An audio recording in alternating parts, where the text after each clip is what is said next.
Hello everyone, welcome back to my channel MedicosGuide, and in this video we'll be talking about the reinforcements. Now reinforcements are the supportive areas that are present in the shoe so that they can give or they can provide the shoe with the firm surface, or they can preserve the shape of the shoe.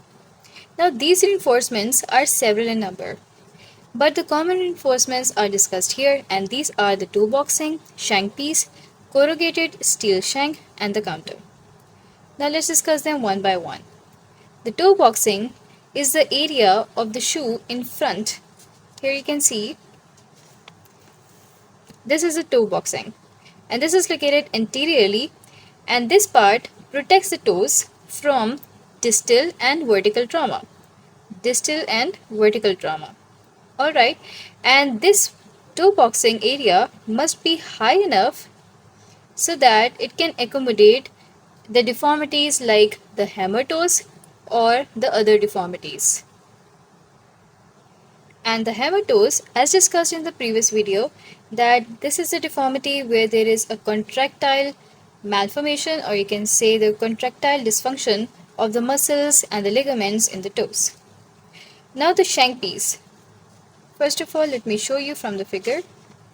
This is the shank piece or the shank reinforcement, and as you can see that this is a longitudinal plate that reinforces the sole between anterior border of the heel and the widest part of the sole of metatarsal head. So this is the area between the heel and the sole of metatarsal head. So here this shank is present. Now there is another reinforcement, and that is a corrugated steel shank. Okay, now for this shank, I couldn't find a proper image for it, but here you can get an idea from. So like this is a corrugated steel shank, and here you can see that there is a corrugation, that is a pore or the hole inside the shank which is made of steel, and this is present in the shoes where the orthosis is to be attached or riveted to the shoe. Riveted means that a screw that can be installed or tightened up so that it can hold the orthosis. And now the last part or the last reinforcement is the counter. So here you can see this is the counter. It is present distally, and the function of the counter is to stiffen the quarter. The quarter, as we know, that this is the posterior part of the shoe. Now counter generally terminates at the anterior border of the heel. And now there is a condition which is known as pes valgus. What is pes valgus? The term valgus refers to any deformity where the part or the bone that is distal to the joint is moved out, or if it is everted. Now this pes means foot. So in the pes valgus, it is such a deformity in which in the foot the forefoot moves outward or is everted.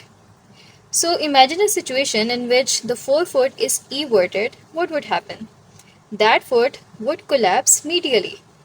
So in order to resist this collapse that can occur medially, in that case the medial counter is made longer and stiffer so that it can reinforce the medial border of the foot to the head of the first metatarsal.